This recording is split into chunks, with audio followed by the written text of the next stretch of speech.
न निर्गुण ब्रह्म का पता है न सगुण का पता है, जो बहुत बातूनी हैं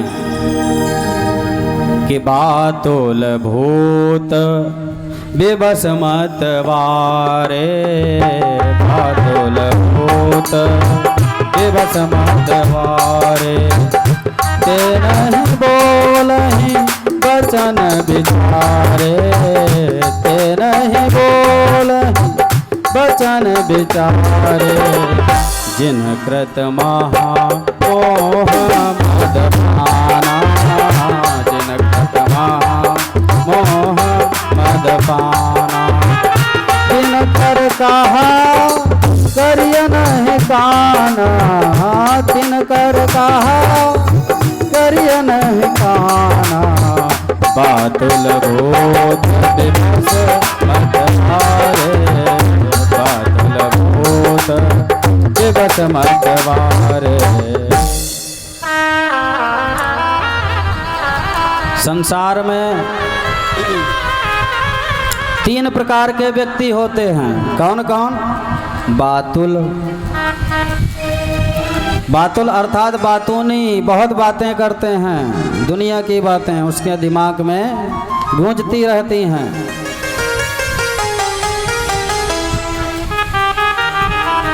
भूत विवश, भूतकाल यानी बीती हुई बातों को बार बार दोहराने वाला मूर्ख होता है, क्योंकि वर्तमान चल रहा है और वर्तमान में हमारा मन बुद्धि जो समय बीत चुका है उन्हीं बातों में व्यर्थ हो रहा, तो ये कितनी बड़ी मूर्खता है।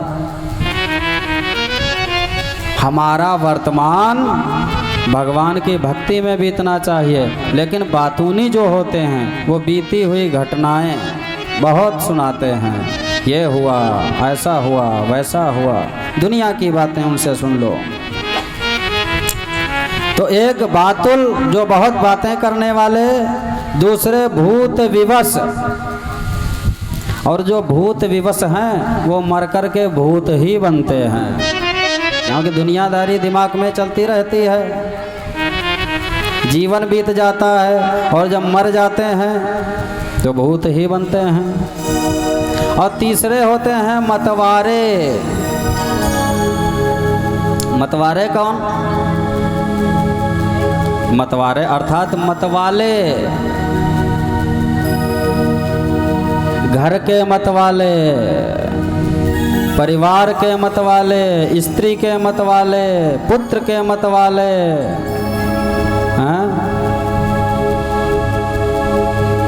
पैसे के मतवाले होते हैं ना, मतवाले। भूत चढ़ा है पैसे का, हमें तो करोड़पति बनना है, कैसे भी पैसा आए, लेकिन आए कैसे भी आए।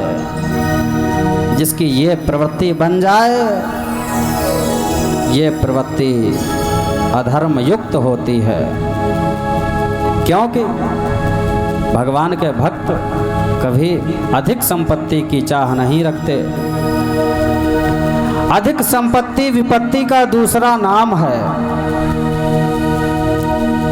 जब अधिक संपत्ति आती है तो वो विपत्ति लेकर के आती है, या तो बुद्धि भ्रष्ट कर देती है, या वो पैसा डॉक्टरों के पास पहुंचता है, इधर उधर व्यसनों में खर्च होता है। तो अधिक संपत्ति विपत्ति का दूसरा नाम है। और सबसे बड़ी संपत्ति क्या है? हरिस्मृति ही सर्व विपत्ति मोक्षणम। हरि का स्मरण समस्त विपत्तियों का नाश करने वाला है। और हरि विस्मृति ही, हरि को भूल जाना, सर्व विपत्ति कारणम। अगर भगवान को भूले हो तो हजारों लाखों करोड़ों विपत्तियों का आवाहन कर रहे हो, उन्हें न्योता दे रहे हो, विपत्ति आएगी। इसलिए भगवान को भूलना नहीं चाहिए। भगवान की याद निरंतर करनी चाहिए। तो भोलेनाथ कहते हैं जिन्होंने इस महामोह रूपी मदिरा का पान कर लिया है, जिन कृत महामोह मद पाना, महामोह रूपी मदिरा अर्थात जो बातूनी है, व्यर्थ की बातें बहुत करते हैं, जो इस संसार के ही मत वाले हैं, तिन कर कहा करिय नहीं काना, उनकी बातों को सुनना नहीं चाहिए। तिनकर कहा करिया नहीं काना, कान लगा के सुनना नहीं चाहिए। तो कान लगा के क्या सुना जाए? भगवान की कथा, भगवान की महिमा, भगवान नाम, ये सब सुनने लायक है, जिससे हमारा परम मंगल होगा, परम कल्याण होगा। भोलेनाथ कहते हैं कि देवी सब संशय का त्याग कर दो और राम जी के चरणों में अपने मन को दृढ़वत लगा लो, क्योंकि भ्रम तम रवि कर वचन मम, अब हमारे अमोघ वचनों को हृदय में धारण करो। भगवान भोलेनाथ के वचन कैसे हैं? भ्रम तम रवि कर वचन मम, भगवान भोलेनाथ कह रहे हैं भ्रम रूपी अंधकार को नष्ट करने के लिए सूर्य के प्रकाश के समान, जब सूर्य निकलते हैं तो रात्रि का पता चलता है कहाँ गई कहाँ नहीं, सोचो। उसी प्रकार भगवान भोलेनाथ के वचन कैसे हैं? समस्त भ्रम का नाश करने वाले, अज्ञान रूपी अंधकार का नाश करने वाले। जीवन से यदि अज्ञान रूपी अंधकार चला गया तो जीवन दिव्य हो जाएगा, महान हो जाएगा, भगवान की भक्ति से युक्त हो जाएगा। भगवान भोलेनाथ कहते हैं कि देवी निर्गुण और सगुण में कोई भेद नहीं, अगुण ही सगुण ही नहीं कछु भेदा, और गावहि बुध पुराण श्रुति वेदा, ऐसा वेद पुराण शास्त्र उपनिषद सभी कहते हैं। एक बार कबीर दास जी के पास एक व्यक्ति आया और बोला, पूछने लगा कि आप निर्गुण ब्रह्म को मानते हो या सगुण ब्रह्म को मानते हो, कृपा करके बताओ। तो कबीर दास जी बोले कि देखो, मैं निर्गुण और सगुण दोनों को ही मानता हूँ। क्यों? क्योंकि उसमें कोई भेद ही नहीं है।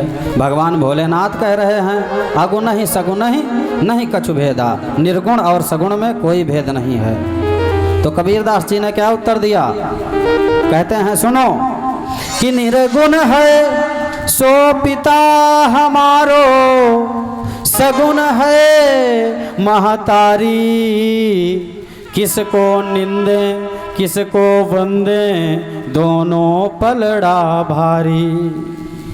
जो निर्गुण है वो हमारा पिता है, सगुण महतारी है, किसकी निंदा करें किसका वंदन करें, दोनों ही पलड़े भारी हैं। कोई आपसे पूछे कि आपके पिता अधिक श्रेष्ठ हैं अथवा माँ, तो क्या उत्तर दोगे? यही कहोगे कि दोनों ही। जैसे जल और बर्फ का भेद, जल का कोई आकार नहीं है, निराकार है। यदि उस जल को पकड़ना चाहो, मुट्ठी में पकड़ लो तो मुट्ठी में नहीं आएगा, निकल जाएगा, खिसक जाएगा। यदि वही जल कटोरी में भर के फ्रिज में लगा दो, बर्फ का रूप ले लेगा, फिर उस बर्फ को पकड़ सकते हो। ठीक इसी प्रकार जो निर्गुण निराकार परमात्मा है, वो उन्हें भक्त का प्रेम मिलता है, प्रेम रूपी शीतलता मिलती है, जिससे वो पकड़ में आ जाते हैं और इस धराधाम पर उतार लिए जाते हैं जबरदस्ती। भक्त ही है जो भगवान को इस धराधाम पर उतार लेता है। बोलो भक्त वत्सल भगवान की जय। भोलेनाथ कहते हैं कि देवी राम सच्चिदानंद दिनेशा, नहीं तह मोह निशा लवलेशा। जहाँ सहज प्रकाश रूप ब्रह्म ज्ञान श्री राम हैं, वहाँ मोह रूपी रात्रि स्वतः ही चली जाती है। और फिर भगवान भोलेनाथ ने देवी पार्वती को बहुत प्रकार से समझाया, अनेक दृष्टांतों से समझाया कि देवी अपने भ्रम के कारण अज्ञानी लोग नहीं समझते, प्रभु पर मोह आरोपित कर देते हैं। बहुत से ऐसे लोग हैं वो कहते रहते हैं कि देखो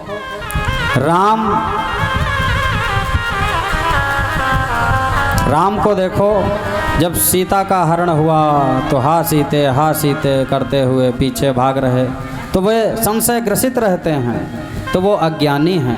क्योंकि भगवान तो लीला करते हैं, और जो बुद्धिजीवी हैं, जो गहराई से युक्त हैं, जो हनुमान जी के और श्री राम जी के, भोलेनाथ के चरण कमलों के प्रेमी हैं, उन्हें भ्रम नहीं होता, क्योंकि उन पर भगवान की कृपा रहती है। भोलेनाथ कहते हैं कि निज भ्रम नहीं समुझहि अज्ञानी, निज भ्रम नहीं समुझहि अज्ञानी, प्रभु पर मोह धरहि जड़ प्राणी, प्रभु पर मोह धरहि जड़ प्राणी, सब कर परम प्रकाशक जोई, सब कर परम प्रकाशक जोई, राम अनादि अवधपति सोई, राम अनादि अवधपति सोई, जगत प्रकाश प्रकाशक रामो, जगत प्रकाश प्रकाशक रामो, मायाधीश ज्ञान गुण धामो, जासु सत्यता ते जड़ माया, दास सत्य एवं मोह समाया, दास सत्य एवं मोह समाया, निज भ्रम नहीं समुझहि अज्ञानी, निज भ्रम नहीं समुझहि अज्ञानी।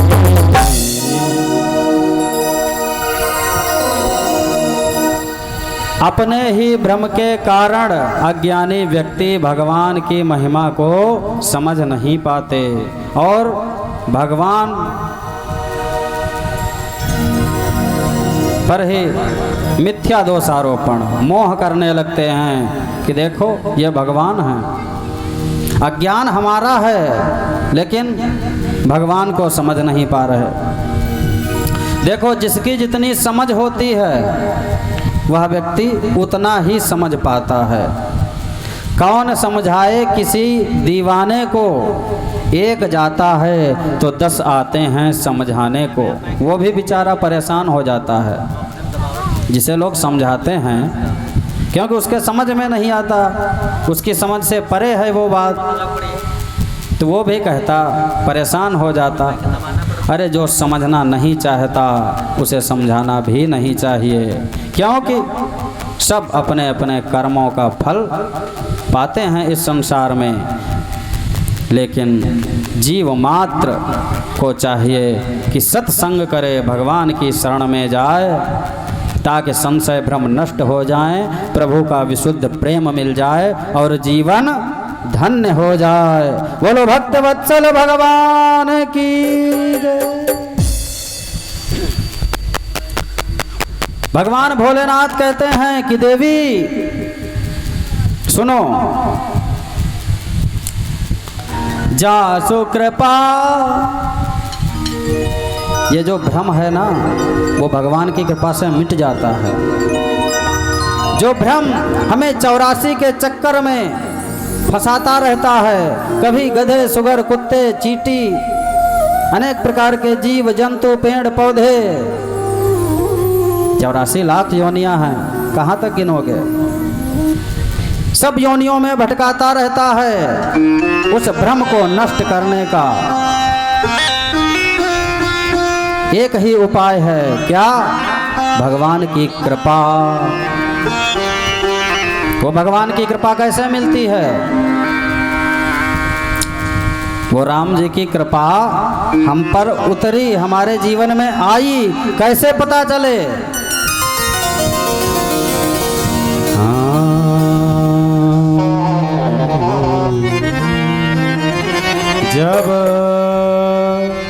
जब राम कृपा हो जाती है, जब राम कृपा हो जाती है, जब राम कृपा हो जाती है, तब संत मिलन हो जाता है। जब राम की कृपा जीव पर होती है तो सबसे पहला लाभ संत के दर्शन, संत का मिलना हो जाता है। जब राम कृपा हो जाती है तब संत मिलन हो जाता है। जब संत कृपा हो जाती है भगवंत मिलन हो जाता है, भगवंत मिलन हो जाता है, भगवंत मिलन हो जाता है। गोस्वामी तुलसीदास जी ने बड़ी सुंदर बात कही कि जब भगवान श्री राम अपने भक्त पर द्रवित होते हैं, प्रसन्न होते हैं अथवा किसी जीव पर कृपा करते हैं तो इसकी क्या पहचान है कि भगवान ने कृपा की? तो गोस्वामी जी लिखते हैं विनय पत्रिका में कि जब द्रवहि दीन दयालु राघव, जब द्रवहि दीन दयालु राघव साधु संगति पाइये, जहि दरस परस समागम अधिक पाप राशि नसाइये, जिनके मिले दुख सुख समान अमानतादिक गुण भय, मद मोह लोभ विषाद क्रोध सुबोध ते सहज ही गए। जब परम कृपालु परम दयालु भगवान श्री राम जीव पर दया करते हैं, कृपा करते हैं तो साधु का संग दे देते हैं, संत का संग दे देते हैं, क्योंकि सत्संगति संस्कृति कर अंता। ये जो संशय भरा पड़ा है ना मन मस्तिष्क में, यह सब संत समागम नष्ट कर दिया करता है। जब द्रवहि दीन दयालु राघव साधु संगति पाइये, साधु का संग दे देते हैं, महात्मा का संग देते हैं, क्योंकि संत के दर्शन, संत का स्पर्श, संत का समागम समस्त पापों के समूहों को नष्ट कर देने वाला है। यदि हम पापी हैं, संत के दर्शन कर लिए, सत्संग कर लिए, संत के चरण स्पर्श कर लिए तो हमारे पाप ताप संताप सब नष्ट हो गए। जह दरस परस समागमादिक पाप राशि नसाइये, जिनके मिले दुख सुख समान। दुख बहुत गहरी बात है, समझना। जिनके मिले दुख सुख समान। संत जब मिलते हैं ना तो दुख सुख के समान लगते हैं। कैसे? क्योंकि हमारी आसक्ति है धन में, बहुत अच्छा मकान बनाएं, बढ़िया दुकान हो, बढ़िया व्यापार हो, इसी को तो सुख मानते हैं। बढ़िया स्वस्थ जीवन हो, स्त्री हो, पुत्र हो, किसी प्रकार की कोई कमी न हो, इसी को तो सुख मानते हैं हम लोग। लेकिन जब संत की कृपा होती है, जब संत की कृपा होती है, जिनके मिले, अब ये सब मिल नहीं रहा, मान लिया सांसारिक ऐश्वर्य मिल नहीं रहा तो हम दुखी हैं। जब संत मिले तो उन्होंने जो संसार में आसक्ति है, उस आसक्ति को भगवान से सीधे जोड़ दिया। किससे? भगवान के चरणों से। तो जो सुख की आसक्ति थी कि संसार से सुख मिलेगा, अब उसकी चाह ही नष्ट हो गई कि हमें कुछ नहीं चाहिए। जिन्हीं न चाहिए कबहू कछु, तुम सन सहज स्नेह। सहज प्रीति भगवान से जोड़ दी।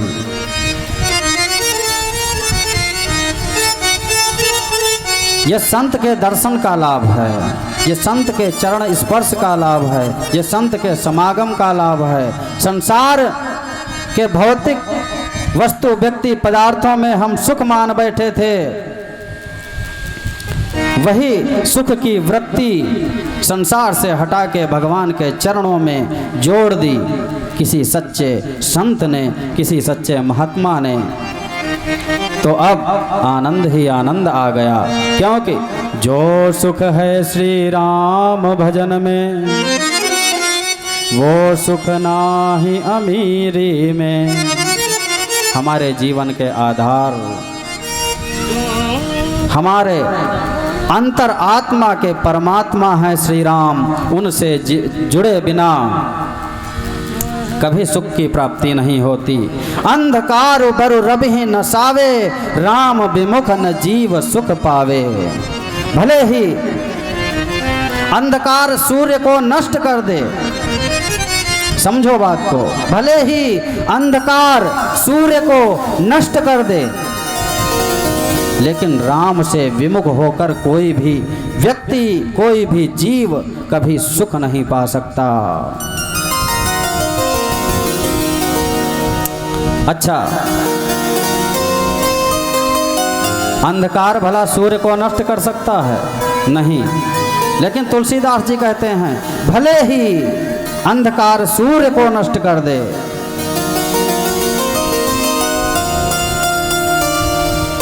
अंधकार बरु रबि ही नसावे, लेकिन राम विमुख न जीव सुख पावे। राम से विमुख होकर कभी कोई सुखी हो ही नहीं सकता, शांति प्राप्त कर ही नहीं सकता। अच्छा, सुख किसे कहते हैं? सुख किसे कहते हैं, ये प्रश्न उठता है। हम यदि सांसारिक भौतिक वस्तु व्यक्ति पदार्थों में यदि सुख मान रहे हैं, तो ये हमारी सबसे बड़ी भूल है। संसार में सुख है ही नहीं। संसारम, संसार क्या है? दुखालय है, यहाँ दुख ही दुख है। अच्छा, यदि हमारे मन में कामना हुई कि बढ़िया सा मकान बन जाए, और मकान बन गया, फिर आपसे कोई पूछे कि भाई तुम्हारा तो बहुत अच्छा मकान बन गया, क्या आप सुखी हो गए? तो आप क्या कहोगे? कि नहीं, सुखी नहीं हुआ। क्योंकि दो चार कामनाएं और बढ़ा लोगे कि अभी हमारा विवाह नहीं हुआ, बढ़िया सा विवाह हो जाए। विवाह हो गया, सुंदर पत्नी मिल गई, आचरणवान, चरित्रवान, सेवा करने वाली। फिर कोई पूछे क्या भाई सुखी हो? तब भी यही कहोगे नहीं, मैं सुखी नहीं हूँ। क्योंकि हमारे अभी तक 4 साल बीत गए, पुत्र नहीं हुआ। यानी कि एक न एक कामना बढ़ती जाएगी। कोई तन से दुखी है, कोई मन से दुखी है, कोई तन दुखी, कोई मन दुखी, कोई धन बिन रहत उदास। थोड़े थोड़े सब दुखी, सुखी राम के दास। सुख केवल भगवान की पावन चरण शरणागति में ही है, अन्यत्र कहीं सुख है ही नहीं। इस बात को समझना होगा हमें। जहि दरस परस समागमादिक पाप राशि नसाइये, जिनके मिले दुख सुख समान। जो संसार के सुख लग रहे थे वो अब दुख लगने लगेंगे। क्यों? क्योंकि यदि सांसारिक भौतिकवादी सुख ज़्यादा मिलेंगे तो हम भगवान को भूलेंगे, और भगवान का भक्त संसार को भूलना चाहता है लेकिन अपने प्रभु को भूलना कभी नहीं चाहता।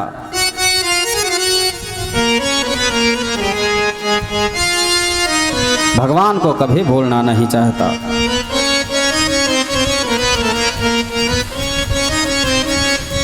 काम, क्रोध, मद, लोभ, ईर्ष्या, द्वेष, ये सब उस व्यक्ति के जीवन से सहज ही चले जाते हैं। मन से सकल वासना भागी, केवल राम चरण लौ लागी। तो भगवान भोलेनाथ कहते हैं कि देवी जासु कृपा अस भ्रम मिट जाई, गिरिजा सोई कृपालु रघुराई। आदि अंत को जासु न पावा। श्री राम जी का न आदि है न अंत है, लेकिन मत के अनुसार वेद, पुराण, शास्त्र, उपनिषद, शास्त्र भगवान की महिमा गायन करते हैं। भगवान कैसे हैं? गोस्वामी जी बताते हैं, बिनु पद चालाई सोनाई बिनु काना, बिनु कर करम करई बिनाना। आनंद रहित सकल रस भोगी, बिनु बानी बखता बड़ जोगी। तन बिनु परस नयन बिनु देखा, गाय घ्राण बिनु बास असेखा। अस सब भांति अलौकिक करनी, महिमा अमित जाय नहीं बरनी। महिमा अमित जाय नहीं बरनी, महिमा अमित जाय नहीं बरनी। बिनु पद चलई सुनई बिनु कहाना। भगवान का स्वरूप जानते हो कैसा है? बिनु पद चलई, वो बिना पैरों के चलता है। सुनई बिनु काना, बिना कान के सुनता है। आनन रहित, सकल रस भोगी है, और बिना वाणी के बहुत बड़ा वक्ता है। उसके शरीर नहीं है लेकिन सबको स्पर्श कर रहा है। ग्रह घ्राण बिनु बास असेखा, अस सब भांति अलौकिक करनी। भगवान भोलेनाथ कहते हैं कि देवी जही इमिगा वही वेद बुध, जाहि धरहि मुनि ध्यान। सोई दशरथ सुत भगत हित, कौशलपति भगवान। वही जो बिना पैरों के जलता, बिना कानों के सुनता, बिना नेत्रों के देखता, वही परब्रह्म परमात्मा दशरथ नंदन राम मेरे इष्ट हैं, मेरे आराध्य हैं। सोई दशरथ सुत जगत हित, कौशलपति भगवान। सोई प्रभु मोर चराचर स्वामी, वही इस चराचर संसार का स्वामी है। रघुबर सब उर अंतर्जामी, वही हमारे हृदय में, वही तुम्हारे हृदय में, वही मक्खी मच्छर चींटी गधे सुगर कुत्ते सबके हृदय में वही परमात्मा निवास करता है। इस प्रकार भ्रम का भंजन कर देने वाले वचन सुनकर माँ पार्वती प्रसन्न हुई। सारे कुतर्क समाप्त हुए। श्री राम जी के चरणों में दृढ़ प्रीति हो गई। अब हाथ जोड़कर बोली कि प्रभु मैं धन्य हो गई।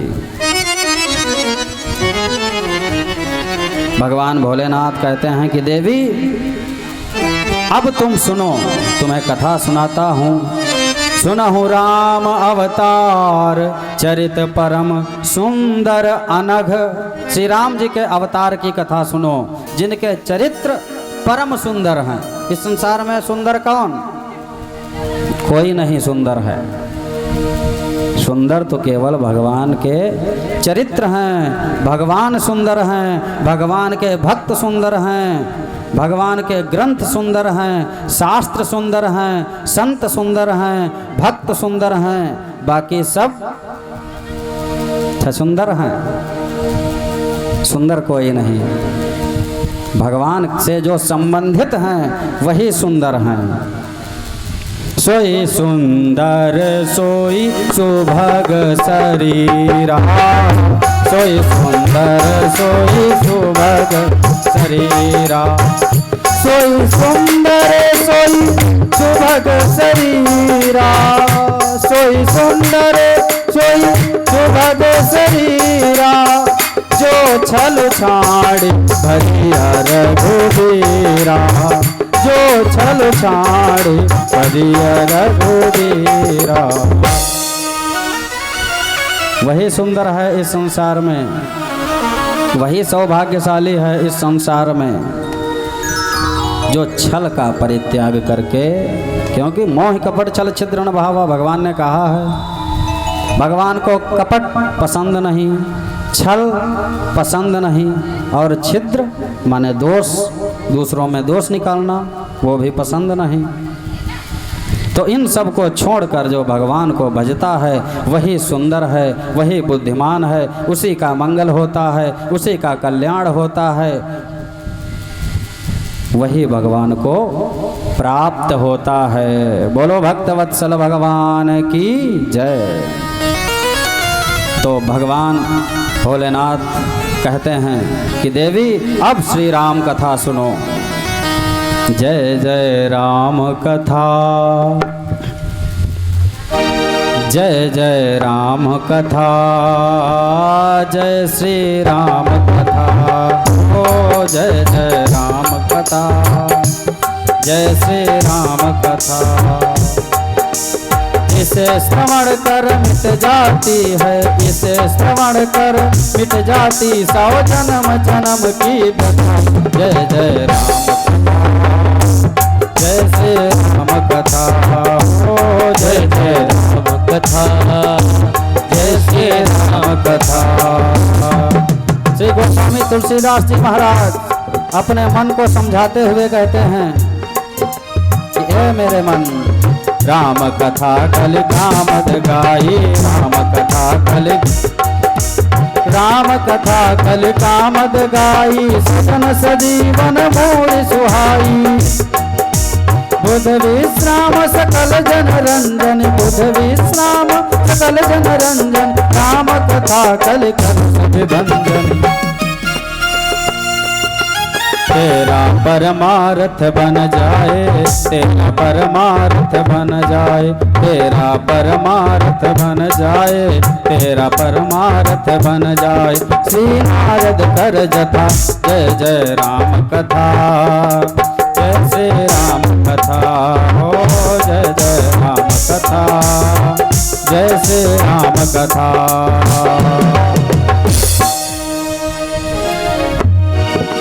इसे श्रवण कर मिट जाती है, इसे श्रवण कर मिट जाती है जन्म की पिता।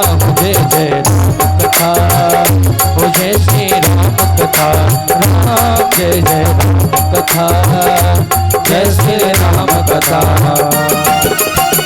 श्री याज्ञवल्क्य जी महाराज, श्री याज्ञवल्क्य जी महाराज भरद्वाज जी से कहते हैं, महामोह महिषेष विशाला, महामोह महिषेष विशाला, राम कथा का लिखा कराला, राम कथा का। सुनकर तू भी अमर हो जाए, सुनकर तू भी अमर हो जाए।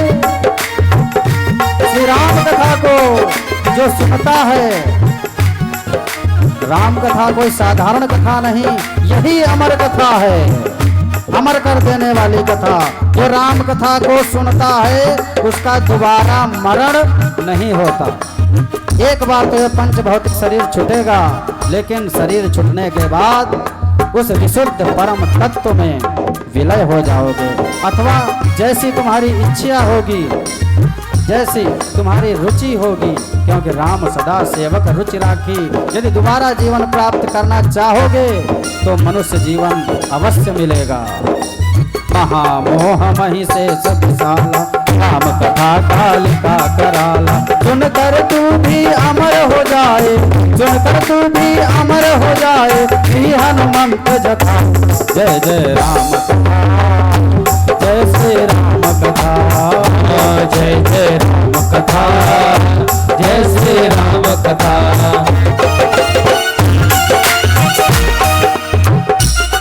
शिव जी पार्वती जी से कहते हैं, चले रहो।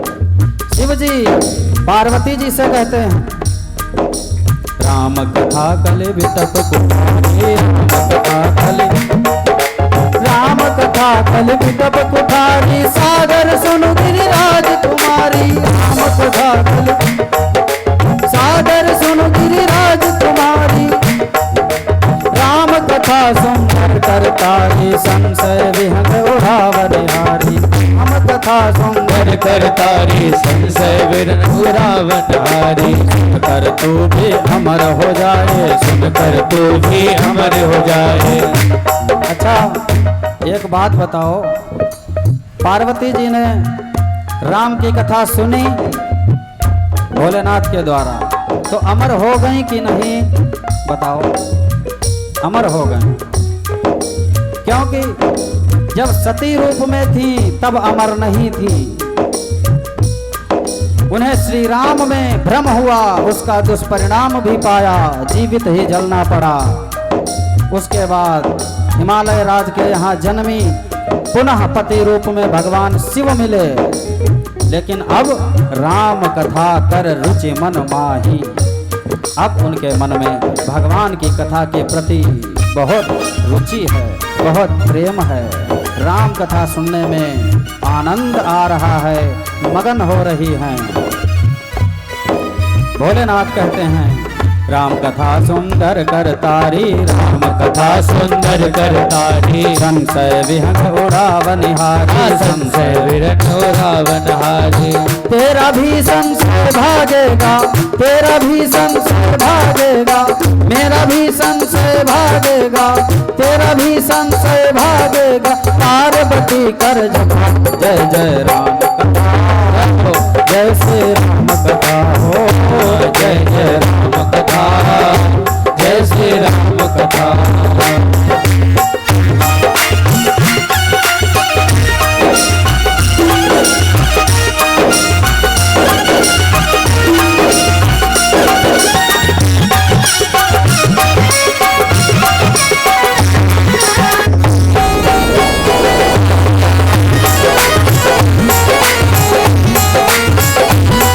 श्री कागभूषुंड जी, श्री कागभूषुंड जी गरुड़ जी से कहते हैं, क्या कहते हैं? सुनहु तात जय कारण आयो। कागभूषुंड जी के पास गरुड़ जी पहुंचे, कारण बताया कि महाराज जानते हो मैं किस लिए आया हूँ। सुनहु तात जय कारण आयो, सुख भयो। सुनहु तात जय कारण आयो, सो सब भयो। देखि परम विरहा कुल पावन, गयो मोह संशय नाना। अब श्री राम कथा अति पावन, सदा सुखद दुख कुंजन सावन। आदर तात सुनावहु मोहि, बार बार बिनवो प्रभु तोहि। बार बार आपके चरणों में विनय करता हूँ, अब हमें श्री राम की कथा श्रवण कराएं।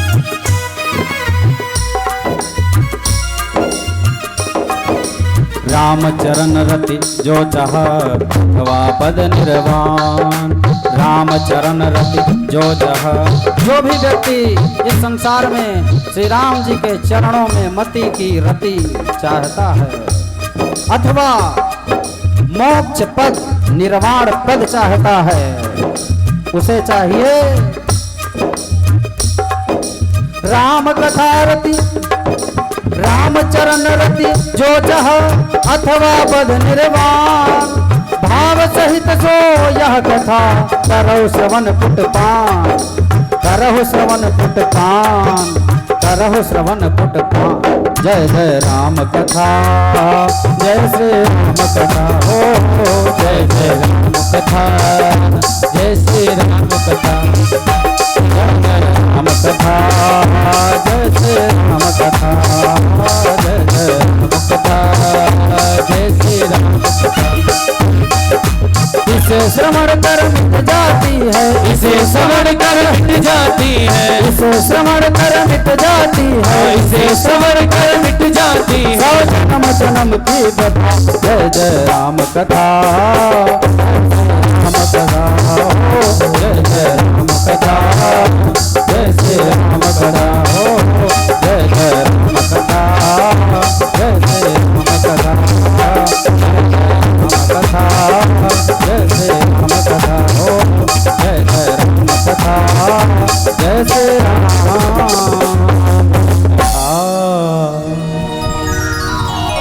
तो भगवान की मंगलमयी कथा सब प्रकार से हमारा परम मंगल करने वाली है, परम कल्याण करने वाली है। जो भी इसे श्रवण करता है तो मिट जाती है क्या, जन्म जन्म की व्यथा। इसलिए इसे निरंतर श्रवण करना चाहिए।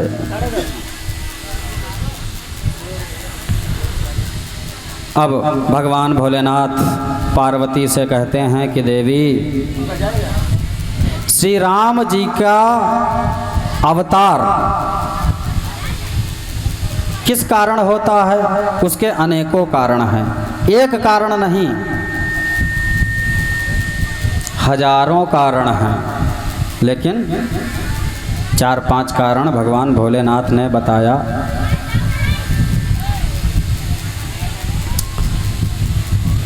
एक पहला कारण बताया कि एक बार सनक सनंदन सनातन सनत कुमार जो ब्रह्मा जी के मानस पुत्र हैं, छोटे छोटे बालक जैसे, वो पहुंच गए वैकुंठ धाम भगवान नारायण के दर्शन करने। नारायण नारायण नारायण करते हुए द्वारपालों ने रोका। उनके द्वारपाल कौन? जय और विजय। उन्होंने रोका कि ये छोटे छोटे बच्चे कहाँ अंदर घुसे चले आ रहे हैं। अब उन ऋषियों को, सनक सनंदन सनातन सनत कुमार को क्रोध आ गया। उन्होंने श्राप दे दिया कि जाओ राक्षस हो जाओ। तो एक कल्प में वही जय और विजय रावण और कुंभकर्ण बने और उनका वध भगवान श्री राम ने किया। दूसरा कारण, एक बार एक जालंधर राक्षस, वो बड़ा ही प्रतापी हुआ। क्यों प्रतापी हुआ? क्योंकि उसकी पत्नी वृंदा परम पतिव्रता थी, जिसके कारण वो जीता नहीं जाता था किसी के द्वारा भी। भगवान भोलेनाथ ने भी युद्ध किया लेकिन उसे जीत नहीं पाए। क्यों नहीं जीत पाए? क्योंकि परम सती असुराधिप नारी तेहि बल ताहि न जितहि पुरारी। उसकी पत्नी वृंदा परम सती थी, तो भगवान भोलेनाथ नहीं जीत पा रहे थे। तो भगवान विष्णु ने छल करके उसके व्रत को भंग किया, जिसके कारण फिर भगवान भोलेनाथ के द्वारा वो राक्षस मारा गया।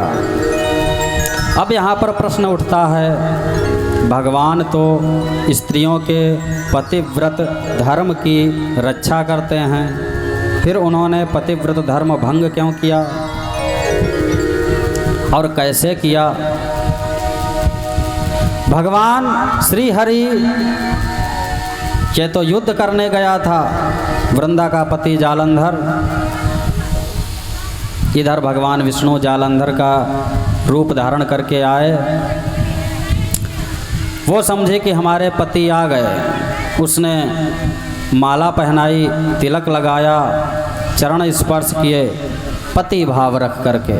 बस इतने में ही पातिव्रत्य धर्म नष्ट हो गया, क्योंकि पतिव्रता स्त्री के लिए सपने हूँ आन पुरुष जग नाही, स्वप्न में दूसरा कोई पुरुष है ही नहीं, ऐसा भाव होता है पतिव्रता स्त्री का। तो बस इतने भाव मात्र आते ही कि ये हमारे पति हैं, उसका पतिव्रत धर्म नष्ट हुआ। उधर भगवान भोलेनाथ ने जालंधर का वध कर दिया। बोलो शंकर भगवान की जय। वो मारा गया। यह रहस्य जब वृंदा को पता चला तो विष्णु भगवान को श्राप दे दिया, क्योंकि पतिव्रता स्त्रियों में बड़ी शक्ति होती है। पत्थर होने का श्राप, जाओ तुम पत्थर हो जाओ। वही शालिग्राम भगवान गंडकी नदी से निकलते हैं। फिर भगवान विष्णु प्रसन्न हो गए, बोले कि ठीक है, मैं तो पत्थर हो जाऊंगा, लेकिन तुम भी हमारी परम भक्त हो तुलसी, जब तक हमारे भोग में प्रसाद में नहीं भक्त डालेगा तब तक मैं प्रसाद भोग स्वीकार नहीं करूंगा। आज भी शालिग्राम पर तुलसी चढ़ाई जाती है। प्रेम से बोलिए भक्तवत्सल भगवान की। तो ये हुआ दूसरा कारण। और तीसरा कारण, भगवान भोलेनाथ कहते हैं कि देवी हे पार्वती, एक बार नारद जी ने श्राप दे दिया भगवान विष्णु को। जब पार्वती ने सुना तो आश्चर्य हुआ कि नारद ने विष्णु भगवान को श्राप क्यों, इसका क्या कारण। नारद तो विष्णु जी के भक्त हैं और ज्ञानी भी हैं। तब भगवान भोलेनाथ कहने लगे कि देवी सुनो, तुम नारद जी को ज्ञानी बता रही हो, हमारी बात सुनो। कि बोले भी हंसी महेश तब ज्ञानी मूढ़न कोई, और जही जस रघुपति करहि जब सो तस तेहि छन होई। इस संसार में न कोई ज्ञानी है न कोई मूर्ख है ना, सही बात है ये। पूर्ण ज्ञानी कोई नहीं, पूरी तरह मूर्ख कोई नहीं। मूर्ख भी होगा वो भी समझता होगा कि ये हमारा शरीर है, इसमें हमारा हित है, इसमें अहित है। और ज्ञानी कितना ही बड़ा क्यों न हो, लेकिन पूर्ण ज्ञानी नहीं हो सकता। पूर्ण ज्ञानी तो परमात्मा ही है। ज्ञान अखंड एक सीता बर, माया वश्य जीव सचराचर। और सब तो माया के वश में हैं, तो पूर्ण ज्ञानी कैसे हो सकते हैं। भोलेनाथ कहते हैं जैसा रघुनाथ जी करते हैं, इस संसार में न कोई ज्ञानी है न कोई मूर्ख है, जैसा राम जी करते हैं बस वैसा ही होता है। भोलेनाथ कहते हैं कि देवी, एक बार नारद जी घूमते हुए हरि का गुणगान करते हुए नारायण नारायण नारायण नारायण, कहाँ पहुँचे, हिमालय। हिमालय में नीचे उतरे तलहटी में, तो उसमें एक गुफा दिखाई पड़ी। गुफा में गए तो बड़ी तरावट आ रही थी, सुंदर हवा चल रही थी, सुगंधित।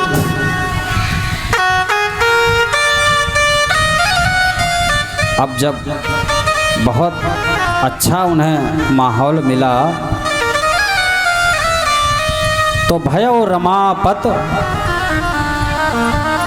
पद अनुरागा, भगवान के चरणों में अनुराग जागृत हुआ, भगवान की याद आने लगी और उसी गुफा में भगवान के ध्यान में बैठ गए। कि सुमिरत हरि श्राप गति बांधी, सहज विमल मन लाग समाधि। सुमिरत हरि श्राप गति बांधी, सहज विमल सहज विमल सहज विमल मन लागे समाधि।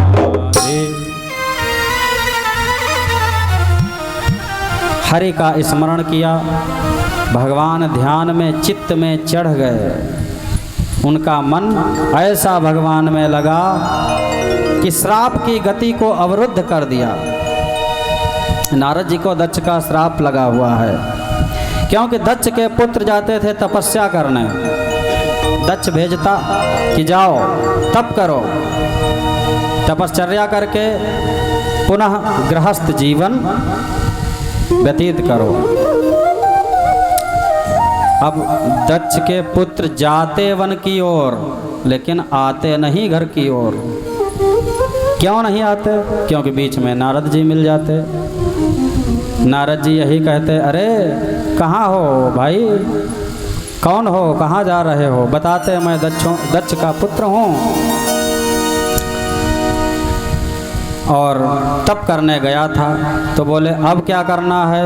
कहा अब तो विवाह करके गृहस्थ जीवन व्यतीत करने का विचार है, क्योंकि यही पिता की आज्ञा है। तो नारद जी कहते हैं कि अरे काहे चक्कर में पड़े हो, ये जीवन अनमोल है, भगवान की भक्ति के लिए मिला है। दुनियादारी छोड़ो, जहाँ से आए हो वहीं लौट जाओ, भगवान की भक्ति में मन लगाओ। अब वो बेचारे फिर चले जाते। दक्ष परेशान हो गए, उन्होंने श्राप दे दिया कि नारद तुम अधिक समय तक एक जगह पर टिक नहीं सकते, ये श्राप लगा हुआ है। लेकिन जब भगवान के चरणों में मन लगाया तो दक्ष के श्राप की गति को अवरुद्ध करने में नारद जी समर्थ हो गए। श्राप की गति को बांध दिया, बैठ गए भगवान के ध्यान में और समाधि लग गई। जब समाधि लगी तो इंद्र घबराया कि लगता है नारद हमारा इंद्रासन चाहते हैं। उसने कामदेव को बुलाया और भेजा, कहा करहु क्षोभ नारद मन माही, जाओ नारद हमारा इंद्रासन चाहता है, उसके तप को भंग कर दो। अब वो अपने समस्त परिकर के साथ गया, बहुत प्रयास किए, लेकिन नारद जी की तपस्या भंग नहीं कर पाया, क्योंकि बड़ रखवार रमापति जासू, जिसके रक्षक जिसके रखवाले स्वयं भगवान हों, श्री हरि हों, नारायण हों, श्री राम हों, उसका भला कौन क्या बिगाड़ सकता है? कि जिसके रक्षक हैं श्री राम, जिसके रक्षक हैं श्री राम, उसे कोई मार नहीं सकता। प्रभु जगन्नाथ का भक्त जगत से मर नहीं सकता। प्रभु जगन्नाथ का भक्त जगत से हार नहीं सकता।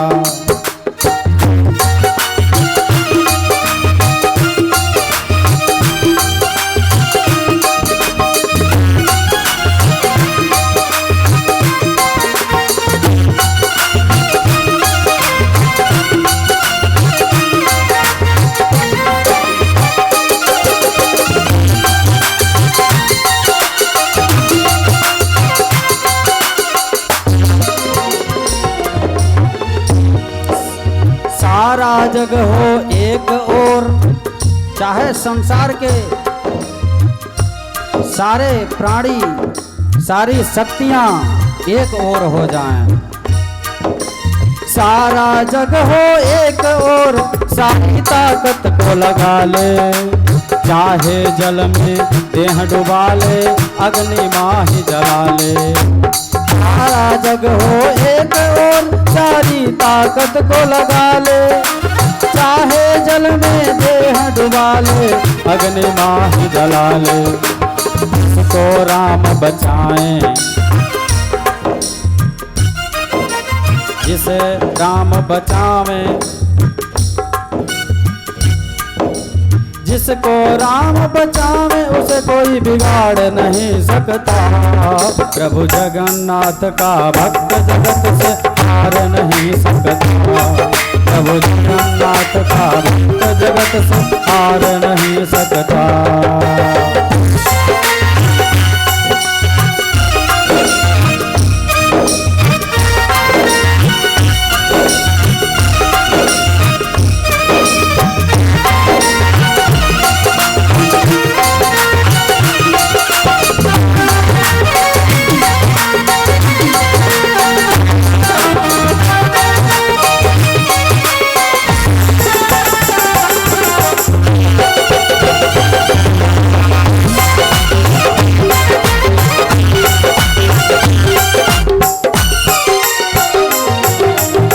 जय राम का अटल भरोसा राम नाम मुखवाणी।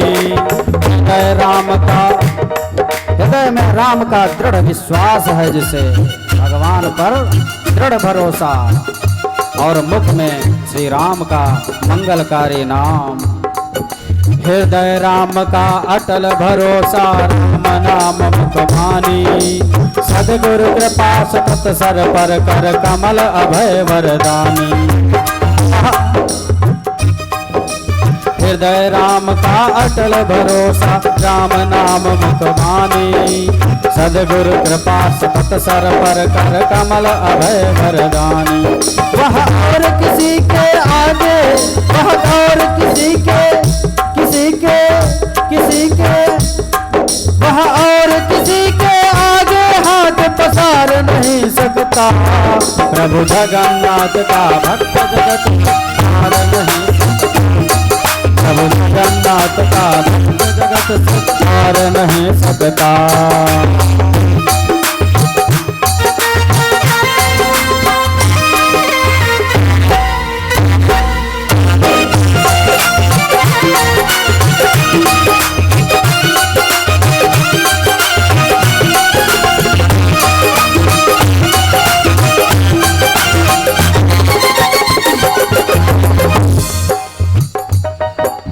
हरि नाम का दिव्य नशा, जिसको भी भगवान के मंगलकारी नाम का नशा हो जाता है। देखो नशा, एक तो दारू का नशा है, किसी को पैसे का नशा है, किसी को स्त्री पुत्र का नशा है, किसी को देहाभिमान का नशा है, किसी को धन वैभव का नशा है। लेकिन भक्त को काहे का नशा है? राम के नाम का नशा है, नाम जप का नशा है। हरि नाम का दिव्य नशा जो एक बार चढ़ जाए। हरि नाम का हरि हरि हरि हरि हरि हरि नाम का, हरे नाम का, शिव नाम का, राम नाम का, कृष्ण नाम का, विष्णु नाम का, हरि नाम का, हरि नाम का, हरि नाम का दिव्य नशा जो एक बार चढ़ जाए। अंतर वैभव, अंतर वैभव, अंतर वैभव इंद्र ब्रह्मा से भी अधिक बढ़ जाए। कोई भी जगत प्रलोभन, कोई भी जगत प्रलोभन नशा उतार नहीं सकता। प्रभु जगन्नाथ का भक्त जगत से हार नहीं सकता। जगन्नाथ का भक्त जगत से नहीं सकता। वो जिसके रक्षक कृपा निधान, जिसके रक्षक है श्री राम, उसे कोई मार नहीं सकता। प्रभु जगन्नाथ का भक्त जगत से हार नहीं सकता। प्रभु जगन्नाथ का भक्त जगत से हार नहीं सकता। प्रभु जगन्नाथ का भक्त जगत से हार नहीं सकता। भगवान के भक्त को कोई हरा सकता है क्या? देखो भक्त प्रहलाद को हिरण्याकश्यपु ने कितने उपद्रव कर लिए, कितना कष्ट दिया। कभी जल में डुबाने का प्रयास किया, कभी अग्नि में जलाने का प्रयास किया, लेकिन बाल बांका नहीं कर पाया। बोलो भक्तवत्सल भगवान की जय।